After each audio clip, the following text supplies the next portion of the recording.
Hello, ഞങ്ങൾ കുറേ നാളിന് ശേഷം നമ്മുടെ ആർട്ട് ക്ലാസ്സിലേക്ക് കുറേ പിള്ളേർ നേരത്തെ ഇരുന്ന് പെൻസിൽ ഡ്രോയിങ്ങും ഒക്കെ ചെയ്യുമായിരുന്നു, പെൻസിൽ ഷെയ്ഡൊക്കെ ചെയ്യുമായിരുന്നു. പെൻസിൽ ഡ്രോയിങ് ചെയ്ത് വന്ന കുട്ടികൾക്ക് ഇപ്പം നമ്മൾ വാട്ടർ കളർ ഒന്ന് പരിശീലിക്കാൻ വേണ്ടി കൊടുത്തിട്ടുണ്ട്. ഈ വാട്ടർ കളർ ചെയ്തേക്കുന്നത് എങ്ങനെയാണെന്ന് നോക്കാം.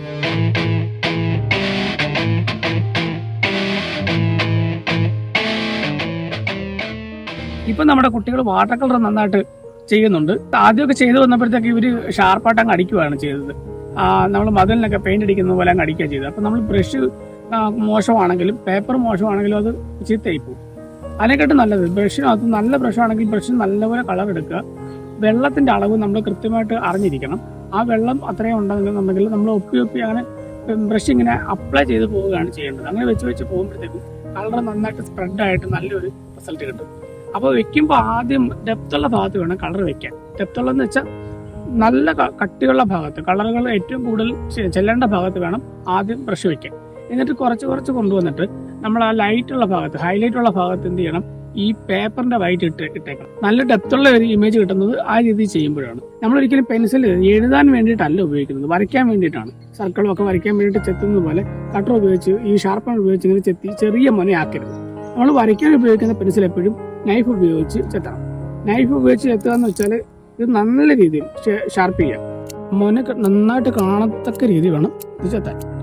ഇതിങ്ങനെ നൈഫ് കൊച്ചു കുട്ടികൾ ഉപയോഗിക്കുമ്പോൾ ശ്രദ്ധിക്കണം, കയ്യിൽ കൊണ്ട് അത് മുറിയരുത്. നല്ല മൂർച്ച ഉള്ളതാണ്.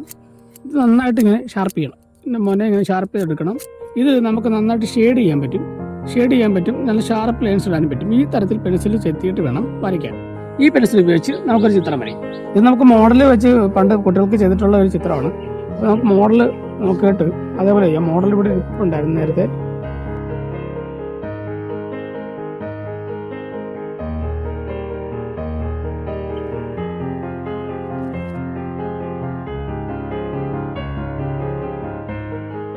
ഇത് ഗ്ലാസ് ആണ്. അപ്പോൾ ഗ്ലാസ് ആയതുകൊണ്ട് തന്നെ നമുക്കിത് ഗ്ലാസിൻ്റെ രീതി വേണം ഷെയ്ഡ് ചെയ്യാൻ. അപ്പം നമുക്കിത് ട്രാൻസ്പെറൻ്റ് ആയിട്ട് ഇരിക്കണം. അത് അതിന് ഷെയ്ഡ് കൊടുക്കരുത്. ഈ ഭാഗത്ത് കുറച്ച് പീഞ്ഞ് ഒഴിച്ചിട്ടുണ്ടെന്ന് അറിയും. ഇനി ഈ ഗ്ലാസിൻ്റെ ഈ ഭാഗത്ത് സൈഡ് ഇങ്ങനെ ഡെപ്ത് ഉണ്ടാവും. അതിൻ്റെ ഹൈലൈറ്റ് വരുന്നത് അതിൻ്റെ സെൻറ്റർ ഭാഗത്തായിരിക്കും. ഇതിൻ്റെ ഷാഡോ വരുന്ന ഭാഗത്ത് കുറച്ച് ഡാർക്ക് ഉണ്ടായിരിക്കും. ഈ ലൈൻസ് നല്ല ഷാർപ്പായിരിക്കണം. വേണമെങ്കിൽ കുറച്ച് വെള്ളത്തുള്ളികളൊക്കെ ഇങ്ങനെ വയ്ക്കാം. വരയ്ക്കുക. അതേ ഹൈലൈറ്റ് ഇങ്ങനെ ഒഴിച്ചിട്ടേക്കണം. എന്നിട്ട് നമുക്കിങ്ങനെ നല്ല ഡാർക്ക് അവിടെ കൊടുക്കാം. ബ്ലാക്ക് മുന്തിരി ആണെങ്കിൽ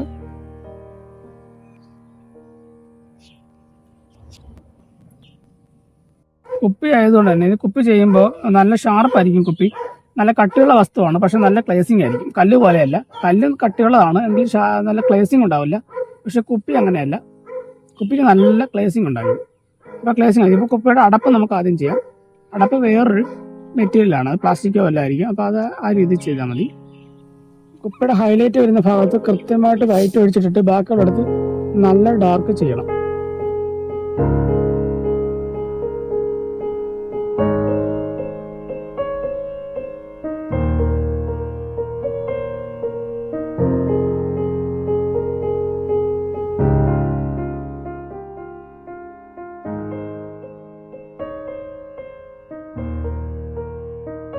നമുക്ക് ഈ ക്ലോത്തിൻ്റെ വേറൊരു ഷെയ്ഡാണ്. അപ്പോൾ നമുക്കിവിടെ പെൻസിൽ ചെയ്തിരിക്കുന്നത് കൊണ്ട് അതിൻ്റെ ഒരു ഷെയ്ഡ് ഇങ്ങനെ കൊടുക്കാം. വളരെ നൈസായിട്ടുള്ള ഷെയ്ഡാണ് ചെയ്യേണ്ടത്. ക്ലോത്ത് ആയതുകൊണ്ട് തന്നെ വളരെ നൈസായിട്ടുള്ള ഷെയ്ഡുകൾ ചെയ്യണം. പിന്നെ ഡെപ്തുള്ള ഭാഗത്ത് മാത്രം ഷെയ്ഡ് ചെയ്താൽ മതി. ഇങ്ങനെ സ്പഞ്ച് ചെയ്യുമ്പോൾ കൈ കൊണ്ട് തന്നെ സൂക്ഷിക്കണം, കരിയാകാൻ സാധ്യതയുണ്ട്. എന്നിട്ടിങ്ങനെ പെൻസിൽ റൗണ്ട് ചെയ്താണ് ഷെയ്ഡ് ചെയ്യുന്നത്. റൗണ്ട് ചെയ്ത് ഷെയ്ഡ് ചെയ്യുന്നതിൻ്റെ പ്രത്യേകത എന്ന് വെച്ച് കഴിഞ്ഞാൽ ഒരു ടെസ്റ്റർ അതിനകത്ത് വീഴത്തില്ല. പെൻസിലിൻ്റെ ഒരു ടെസ്റ്റർ വീഴത്തില്ല. ഡെപ്ത് ഉള്ളിടത്ത് ഇങ്ങനെ ഡെപ്ത് ചെയ്ത് കൊണ്ടുവരും.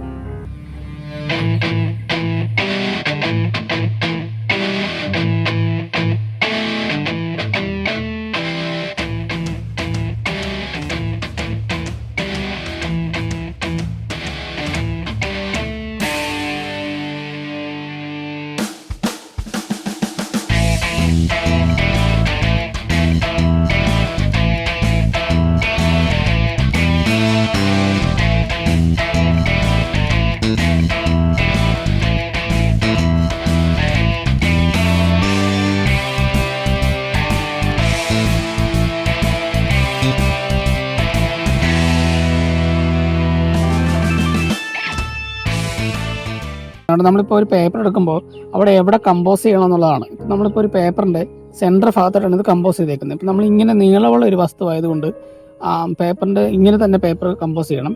അല്ലാതെ ചരിഞ്ഞുള്ള വസ്തുവാണെങ്കിൽ പേപ്പർ ചരിച്ച് വെച്ച് ചെയ്യണം. ഇപ്പോൾ തന്നെ നോക്കാം, ഇത് തുണിയാണ്. അപ്പോൾ തുണി കിടക്കുന്നതിൻ്റെ ടെക്സ്ചറും ഉണ്ടാക്കുന്ന തരത്തിലുള്ള നൈസായിട്ടുള്ള ഷെയ്ഡിങ്ങും ലൈൻസുമാണ് അതിൽ ഉപയോഗിച്ചിരിക്കുന്നത്. ഗ്ലാസ് കുറച്ച് സ്ട്രോങ് ആണ്, മറ്റുള്ള തടി വേറൊരു ഷെയ്ഡാണ്. അപ്പോൾ അതിൻ്റെ വസ്തു അനുസരിച്ച് അത് ഷെയ്ഡ് ചെയ്യുകയും അതിൻ്റെ ലൈൻസ് കൊടുക്കുകയും ചെയ്യണം. ഈ പേപ്പറിൻ്റെ ഇത്രയും സൈഡ് കണ്ടോ, ഇത്രയും സൈഡ് കറക്റ്റ് സെൻറ്ററിലേക്ക് ഞാനിത് അളവെടുത്ത് അല്ലെങ്കിൽ തന്നെ കറക്റ്റ് സെൻറ്ററിലേക്ക് വരുന്ന രീതി വേണം ഇത് ചെയ്യാൻ. അപ്പോൾ അതിൻ്റെ സെൻറ്ററിൽ നിൽക്കുകയും ചെയ്യും. നല്ലൊരു പിക്ചറായിട്ട് അത് കമ്പോസ് ചെയ്യാൻ ആദ്യം നമ്മളെല്ലാവരും ശ്രദ്ധിക്കണം. കമ്പോസ് ചെയ്യുന്ന കാര്യത്തിൽ ചില ആൾക്കാർ അല്ലെങ്കിൽ ചില കുട്ടികൾ തെറ്റിപ്പോകാറുണ്ട്. എന്താണെന്ന് വെച്ചാൽ ചിലപ്പോൾ മുഴുക്കാതെ വരും, ചിലപ്പോൾ താഴോട്ട് പോകും. അതല്ലെങ്കിൽ ഈ പേപ്പറിൻ്റെ ഏതെങ്കിലും ഒരു കോണിലേക്ക് വളരെ ചെറുതായിട്ട് ചെയ്യും. അങ്ങനെ ചെയ്യാതെ പേപ്പറിൽ വളരെയധികം കമ്പോസ് ചെയ്ത് വേണം ചെയ്യാൻ.